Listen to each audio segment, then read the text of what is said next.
They had already decided what she was before they ever asked her name. The woman stood in the dust outside the Mercy Crossing saloon with the afternoon sun burning low behind her, turning every window gold and every face hard. Her wrists bore the pale marks of rope, though no one in that street seemed ashamed of the way she had been brought there. To them, she was not a woman who had walked 12 miles for medicine. She was Apache. That was enough. Silas Crowley stood 3 steps away in his black town coat, one hand resting on the silver cross he claimed she had stolen from the church box, his smile thin as a knife edge but clean enough for respectable people to trust. "Search her," someone muttered.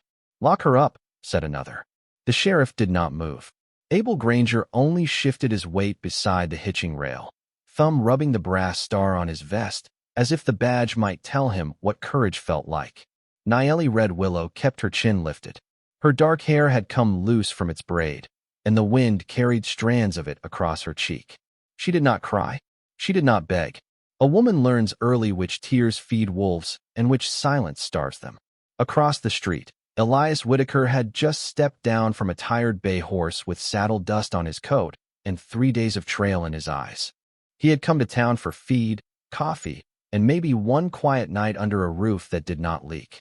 Instead, he found a circle of good citizens standing around one bound woman, each of them pretending the circle made them innocent. The saloon doors creaked behind him. A loose shutter knocked against the mercantile wall.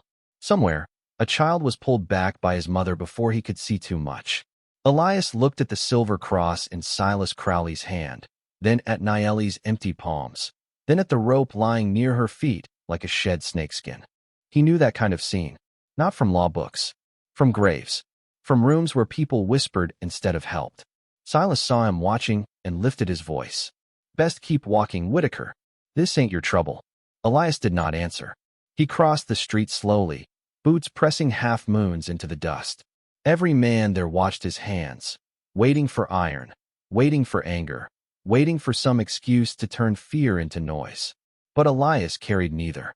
He stopped in front of Nayeli, close enough to see the cracked dryness of her lips and the deep, tired pride in her eyes. She looked at him as if she had already forgiven him for disappointing her. Then, in a voice almost too soft for the street to hold, she whispered, "No man from your world can love me." The words settled over Mercy Crossing quieter than snowfall, heavier than a verdict. Elias looked at the crowd, at the sheriff, at Silas, and then back at her. He did not make a speech. He did not promise a thing the sun could burn away. He simply reached down, opened his hand where everyone could see it, and waited. For one breath, Nayeli did not move. Then her fingers touched his. The whole street seemed to stop breathing. And just as Elias Whitaker closed his hand gently around hers, a low Apache horn sounded from the ridge beyond town.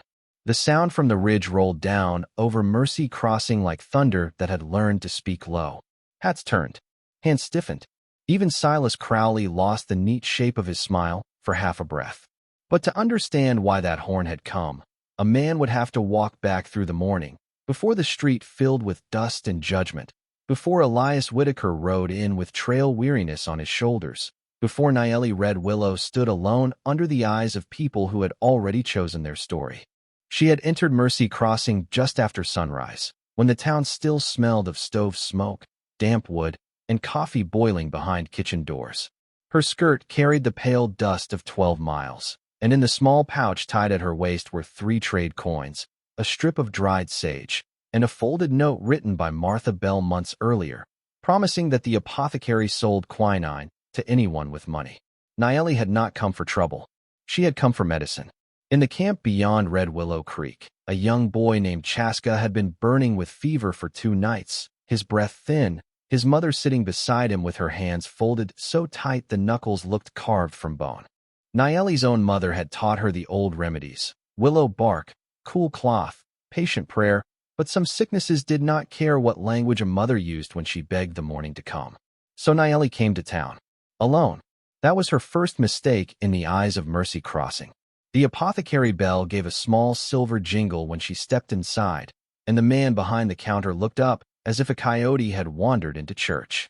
He saw her braid, her brown face, the beadwork at her collar, and his eyes moved to the door behind her. "We are closed," he said, though the open sign still swung in the window. Naeli placed the coins on the counter. "Quinine," she said. "For a child." The man did not touch the money. He only wiped the counter where her shadow had fallen. Outside, wagon wheels groaned past. Somewhere a rooster called late, foolish and proud. Naeli gathered her coins without a word and stepped back into the heat. That was when Silas Crowley found her. He came from the side alley beside the saloon, dressed too fine for morning, his black coat brushed clean, his boots polished, his voice sweet in the way spoiled milk can still look white. "You need help, Miss Red Willow?" he asked. She knew his name. Everyone along the creek knew his name. Men like Silas owned horses, land papers, favors, and the kind of smile that made honest people lower their eyes. Naeli tried to pass him, but he held out a silver cross on a chain, letting it catch the sun. "Church keeps charity money inside this," he said. "Maybe I can speak for you." She should have walked away faster. Instead, she looked at the cross, because hidden inside its edge was a narrow hinge, and caught in that hinge was a strip of folded paper. Silas saw her notice. His hand closed. The sweetness left his face. A moment later, his voice filled the street, loud enough for shop doors to open. "Thief!" he cried. "That Apache woman stole from the church." And just like that, Mercy Crossing had its answer before it ever asked a question. Elias Whitaker had not meant to come back to Mercy Crossing that day. A man can avoid a town for months if he learns the back trails, the creek beds, and the old cattle paths where mesquite grows thick enough to hide a horse. Elias knew them all. He had spent the last 3 years living between ranch jobs, sleeping under wagon beds, mending fences for strangers, and riding away before anyone had time to ask why his eyes looked older than the rest of him. Once, he had owned a small place 7 miles north of town, 40 acres of stubborn grass, a whitewashed cabin, and a woman named Clara who laughed when rain came through the roof because she said even heaven wanted inside. They had a little girl too, Ruthie, with hair the color of wheat and a habit of leaving wildflowers in his boot. Then the fever came during a wet spring, and Mercy Crossing closed its doors one by one. Folks left soup on the fence, but would not step past the gate. The preacher prayed from the road. The doctor came too late. By summer, Elias had buried both names beneath a cottonwood and sold the place for less than the price of a good team of horses. After that, people spoke softer when he entered rooms, not out of kindness, but out of discomfort. A survivor makes the living nervous when grief does not kill him. So Elias learned silence. He learned that a coffee cup could be warmer company than most men. He learned to keep his hat low when someone said Clara's name by mistake. That morning, he was riding in from the west with a bay horse that needed oats and a saddle strap that had nearly snapped on the ridge. The air smelled of sun-baked clay and dry grass, and his throat carried the taste of trail dust. He told himself he would buy what he needed, keep his head down, and leave before the noon heat flattened the town. Then he heard Silas Crowley's voice. Not the words at first, just the sound. Polished, public, hungry for witnesses. Elias reined in near the livery and saw people drifting toward the saloon like crows toward a shiny thing. He saw the sheriff standing too still. He saw Martha Bell at the edge of her cafe porch with one hand pressed to her apron, worry tightening her mouth. Then the crowd shifted, and Elias saw Naeli. A woman alone in the center of all that judgment, standing straighter than the men accusing her. Her hands were not reaching for mercy. Her eyes were not searching for escape. They held the terrible calm of someone who had been disappointed by the world so often that another disappointment felt almost familiar. Elias felt something inside him go quiet. Not peaceful. Decided. He remembered Clara behind a closed door, remembered neighbors whispering from a safe distance, remembered how fear can dress itself up as caution until it leaves good people abandoned. Silas was lifting the silver cross for everyone to see when Elias stepped into the street. Dust curled around his boots. The sun caught the worn brim of his hat. Nobody welcomed him. Nobody had to. Some men come to town looking for supplies. Elias Whitaker had come back carrying nothing but an old wound, and the one kind of courage Mercy Crossing had forgotten how to recognize. The street did not move after Elias stepped into it. Even the flies seemed to hang still in the hard afternoon light, circling the horse trough and the damp boards beneath it. Silas Crowley turned first, that silver cross swinging from his fingers, flashing once against the sun like a small cold eye. "Whitaker," he said, drawing the name out slow, as if it tasted poor. "You must be lonelier than folks say if you are looking for company in this matter." A few men laughed because they thought laughing beside Silas made them safer. Elias did not look at them. He looked at Nayeli, at the rope marks around her wrists, at the way she held herself without flinching though the whole town leaned toward her like weather before a storm. Sheriff Granger cleared his throat. "Elias, this is church property. Best let the law handle it." The law. That word sat in the dust between them, tired and hollow. Elias glanced at the badge on Granger's vest, then at the rope near Nayeli's feet. "Law usually asks a question before it ties an answer," he said. The laughter died. Silas stepped closer, keeping his voice smooth. "She was found with the cross." "Was she?" Elias asked. "Or was the cross found near enough to make a story?" A murmur passed through the crowd, quick and uneasy. Nayeli's eyes narrowed slightly, not with trust, but with surprise. She had expected pity from him, perhaps foolish bravery, perhaps the kind of rescue that makes the rescued person another kind of prisoner. She had not expected patience. Elias crouched and picked up the loose strip of rope, turning it once in his weathered hand. "Who tied her?" No one answered. A wagon wheel creaked somewhere beyond the mercantile. Martha Bell stepped down from her porch but stopped at the edge of the street, afraid and ashamed of being afraid. Silas's smile thinned. "Careful, Whitaker. A man with nothing left can still lose his name." Elias looked at him then. "A name is not worth much if it only stands when the crowd approves." Nayeli heard the words and felt them strike somewhere she had long kept guarded. She had come to Mercy Crossing expecting refusal. She had expected doors to close, eyes to harden, men to become larger when standing together. But this quiet cowboy was not reaching for a gun, not raising his voice, not asking her to be grateful. He was simply making room for truth to breathe. Still, when he stepped toward her, she pulled back half an inch. Elias stopped at once. That small stopping changed more than any speech could have. He opened his palm where she could see it, empty, sun-browned, scarred by rain leather and fence wire. "I will not touch what does not choose me," he said softly. Silas scoffed, but no one followed him this time. Nayeli looked at that open hand, then at the town behind it, then at the ridge beyond Mercy Crossing where the pale hills held the hidden paths of her people. She thought of Chaska burning with fever. She thought of her mother teaching her that dignity was not the same as pride. Then she spoke the words that made the whole street listen, words not meant to wound Elias but to spare him. Elias received them without stepping away. He only lowered his voice until it belonged to her alone. "Then let this be your choice, not mine."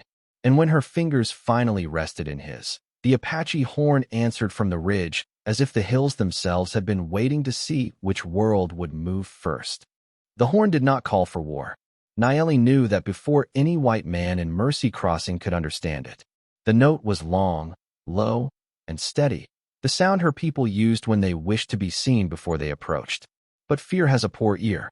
Men reached for belts. Women pulled children behind skirts. Sheriff Granger took one step back, though the badge on his vest stayed bright as a lie in the sun. Elias felt Nayeli's fingers tense in his hand, not trying to escape, only measuring how fast the town could become foolish. He did not tighten his grip. He let his hand remain steady, a place she could leave if she wished. That was when Silas Crowley lifted the silver cross higher. "You hear that?" he called, turning toward the crowd with the quick instinct of a man who knew how to feed panic. "She brings them here, and you still wonder what she came to steal." Nayeli looked at him then, and for the first time her calm showed an edge. "I came for medicine." Her voice did not rise, but it carried. "For a child." The apothecary, standing in his doorway, looked down at the boards beneath his boots. Elias saw it. So did Martha Bell. So did half the town, though most pretended not to. Silas shook the cross once, making the little chain whisper against his glove. "With church silver in your hand." "Open it," Elias said. The words were quiet. Too quiet for Silas to ignore without looking afraid. "What did you say?" Elias took a half step forward, still beside Nayeli, still holding no weapon. "That cross has a hinge." A breath passed through the crowd. Silas's jaw shifted. Not much. Just enough. Nayeli remembered the glint in the alley, the thin black line along the side of the silver, the folded paper caught like a trapped wing. Sheriff Granger frowned and moved closer. "Silas, hand it over." Silas gave him a look that had ordered lesser men around for years. This belongs to the church. Then the church will not mind the law looking inside it, Elias said. No one spoke. The ridge stayed silent after the horn, as if the unseen riders were waiting on the same answer as everyone else. Granger held out his hand. It trembled, but he held it out. Silas smiled once more, but the smile had gone dry. He placed the cross in the sheriff's palm, as if granting a favor. Granger turned it over. His thick thumb found the seam. For a moment, nothing happened. Then the silver opened with a small click that sounded louder than a gun hammer in that frozen street. Inside was no prayer, no coin, no saint's picture. Only a folded strip of paper, creased tight, marked with names in careful black ink. Granger unfolded it slowly. His face changed before his mouth did. Elias watched the blood leave the sheriff's cheeks. Martha Bell stepped closer, her eyes fixed on the page. Read it, Elias said. Granger swallowed. The first name came out rough. Then the second. Then the third. Apache names. Navajo names. 2 Mexican names from the South Road. Beside each name was a number, a date, and the name of a mining camp nearly 80 miles west. Nayeli's hand went still inside Elias's. She understood before the town did. This was not a stolen cross. It was a hidden ledger. Silas Crowley had not lost church property. He had lost proof.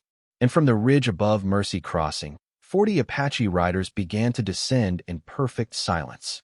The riders came down from the ridge without haste, and that was what frightened Mercy Crossing most. They did not whoop. They did not race. They moved in a single dark line through the heat shimmer, horses stepping sure over the pale slope, dust rising behind them like smoke from a fire no one could see. At their front rode Chief Taza Red Willow, Nayeli's older brother, broad-shouldered beneath a worn hide vest, his hair bound with red cloth, his face calm enough to make nervous men feel smaller. He stopped 30 yards from the saloon and lifted one hand. Every rider behind him halted at once. 40 horses, 40 shadows, not one wasted movement. Nayeli let out a breath she had been holding since the horn. Elias felt it pass through her fingers before it reached the air. She was not relieved. Not exactly. Relief was too simple for a woman standing between the town that had accused her and the family that might decide no white man deserved to stand beside her. Sheriff Granger folded the ledger with hands that no longer knew where to rest. Silas Crowley looked from the riders to the crowd, searching for fear he could borrow and turn into power again. But the silence had changed. Before, the town had been hungry. Now it was uncertain. Taza's horse stepped forward 3 paces. His eyes went first to Nayeli's marked wrists, then to the paper in the sheriff's hand, then to Elias Whitaker's open stance beside her. Last, his gaze settled on their joined hands. Nothing in his face moved, but Nayeli knew him well enough to see the question burn there. She gave the smallest shake of her head. Not warning, not permission, only a plea for patience. Taza looked at Elias. White man, he said, his English slow and sharp as flint. Is my sister your shield, or are you hers? The whole street listened. Elias could feel Silas waiting for a wrong answer. He could feel the town wanting a simple shape for him. Fool, traitor, coward, troublemaker. He looked down at Nayeli's hand in his, then opened his fingers slightly, so everyone could see she was free to pull away. She did not. Neither, Elias said. I am standing where I should have stood sooner. Taza studied him. A fly moved along the neck of his horse. The animal flicked its ear, but the chief did not blink. Many men stand when warriors arrive, he said. Few stand before. Elias nodded once. That is true. No defense. No pride. Just the truth left bare in the dust. Martha Bell stepped off her porch then, carrying a tin cup of water. Her hand shook, and some of it spilled dark spots onto the ground.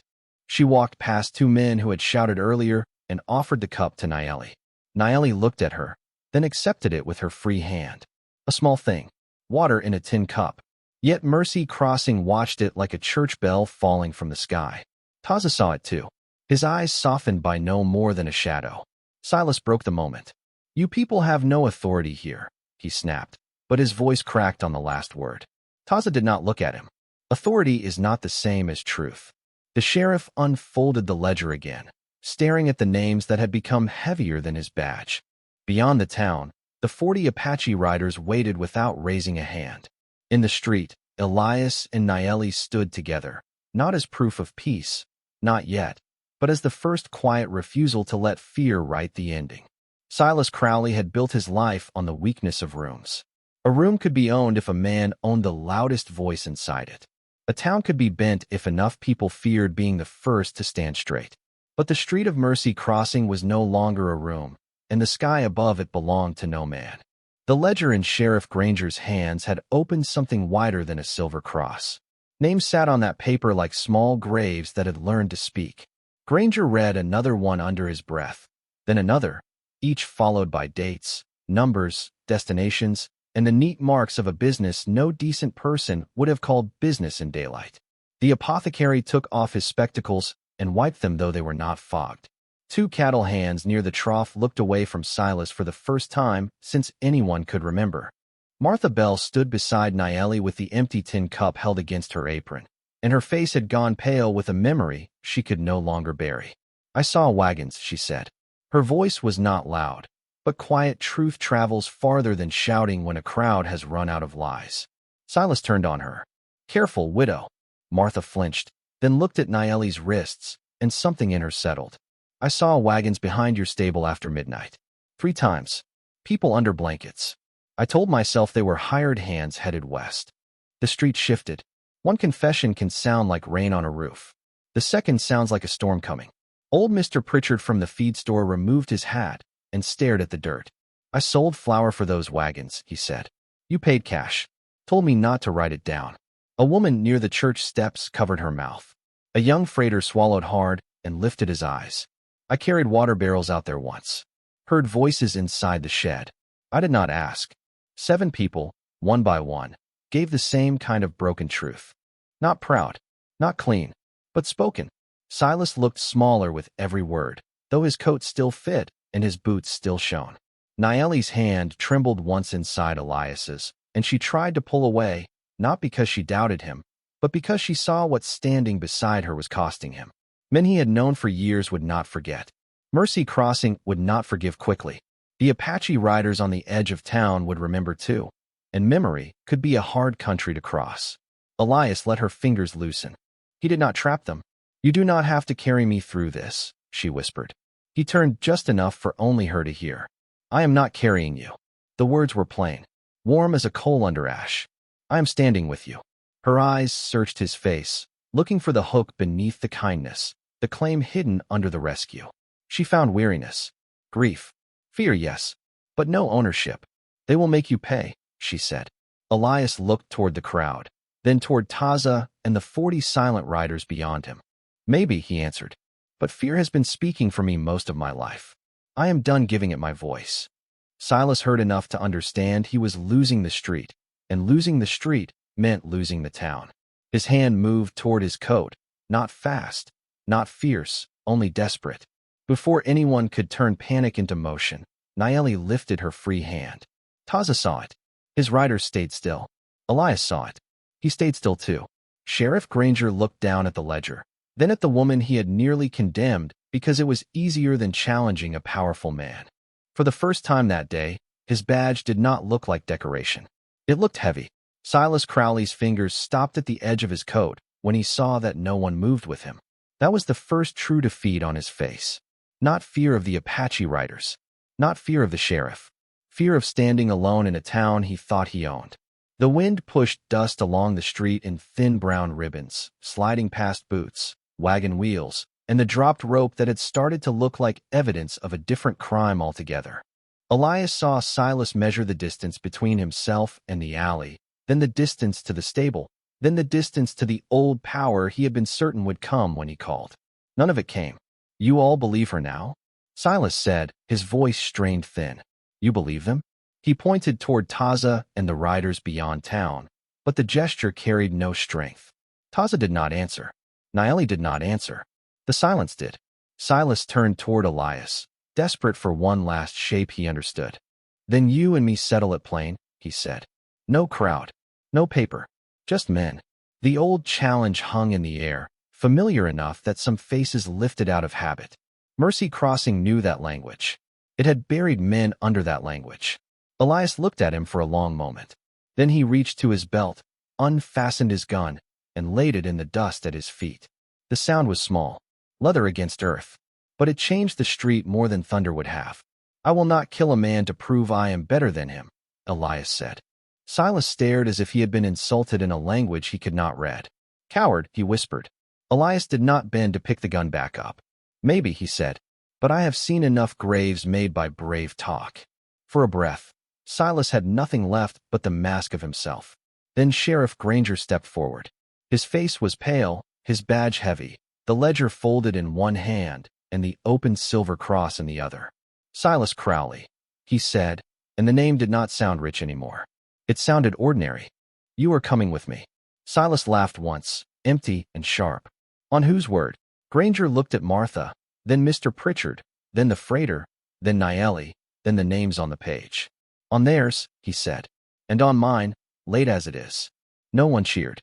Justice, when it finally arrives ashamed, does not deserve applause. It deserves room to do its work. Silas stepped back, but two cattle hands he used to pay for silence now stood in his way without touching him. Granger took him by the arm. Gentle enough to show the town this was law, firm enough to show himself he meant it. Taza's riders remained still. Niele's hand lifted again, palm open toward her brother, asking him to let this ending belong to truth instead of anger. Taza watched her, then gave one slow nod. 40 horses shifted in the dust, but no one rode forward. Elias looked down at his gun lying beside his boot and did not reach for it. Niele looked at him then, truly looked, past the white skin, past the grief, past the ruined name the town had tried to give him. For the first time, she saw not a man from another world, but a man willing to lose that world rather than let it crush hers. Morning came to Mercy Crossing without trumpets, without speeches, without the clean feeling folks expect after a wrong thing is finally named. The sun rose pale over the eastern flats, touching the church roof, the saloon doors, the jail window where Silas Crowley sat behind iron he had never believed could close on him. The street still held tracks from 40 Apache horses and the deep marks of all the boots that had stood around one woman and called it justice. By dawn, the ledger was locked in Sheriff Granger's desk, the silver cross lay beside it, and 3 riders had already been sent west toward the mining camps with warrants folded inside their coats. Niele Red Willow stood near the edge of town with her brother's riders waiting beyond the last fence line. She had the quinine now. Martha Bell had gone herself to the apothecary, placed coins on the counter, and watched him fill the bottle with hands that shook worse than the sheriff's had. No one stopped her. No one dared. Niele held the medicine pouch close against her ribs, thinking of Chaska at Red Willow Creek, of his mother's sleepless eyes, of the long ride home. She told herself that was all she had come for. Medicine. Nothing more. Then she heard slow footsteps behind her. Elias Whitaker crossed the morning dust carrying a repaired saddle strap, a small sack of coffee, and a folded blanket tied with plain twine. His gun was back at his belt, but it seemed less important than it had the day before, like a tool a man carried because the world had not yet learned better. He stopped a respectful distance away. Taza watched from his horse, expression unreadable. Niele looked at Elias and found no demand in him. That unsettled her more than pleading might have. Men who wanted something were easy to understand. Men who simply stayed were harder. Elias held out the blanket first. "For the boy," he said. "Nights by the creek turn cold after fever breaks." Niele took it slowly. "You bought this with your feed money." He glanced toward his bay horse tied near the livery, chewing poor hay as if insulted by it. "He has forgiven me for worse." A small breath almost became a laugh in her chest, but she kept it safe there. Elias reached into his coat and brought out a worn strip of silver wire twisted around a turquoise bead. "My mother kept this," he said. "She told me an Apache healer once sat beside her for 3 nights when others would not come near. I did not know your mother's name then." Niele's eyes lowered to the bead. The color of it was familiar, blue-green like water hiding under stone. "Her name was Atsa," she said. Elias nodded. "Then Atsa saved more than one life." The words settled gently. Not payment. Not debt. Recognition. Behind Niele, Taza shifted in the saddle. "You ride with us, Whitaker?" he asked. The question cut the morning clean in two. Mercy Crossing waited from windows and doorways, pretending not to listen. Elias looked at the town that had once buried his heart and left him walking. Then he looked at Naeli, who belonged to a world that owed him nothing and had still given his mother mercy years before he knew to be grateful for it. Not unless she asks, he said. Naeli studied him for a long moment. Then she stepped forward and offered her hand, not because the town watched, not because her brother waited, but because choice had finally become hers. Elias took it with the same quiet care as before. Taza did not smile. He only bowed his head once, the smallest gesture, but enough to make every man at the fence understand that dignity had passed judgment where fear had failed. Martha Bell came out of her cafe carrying a fresh wooden sign. She hung it beside the door with 2 bent nails. Water and bread served to anyone who enters hungry. No one clapped. The wind moved through the letters, through the dust, through the silence left behind. Naeli mounted her horse, the medicine safe in her pouch. Elias walked beside her to the edge of town, their hands parting only when the trail required it. Some loves do not ask the world for permission. Some do not even call themselves love at first. They simply stand in the dust, open their hands, and refuse to let fear decide who is worthy of kindness.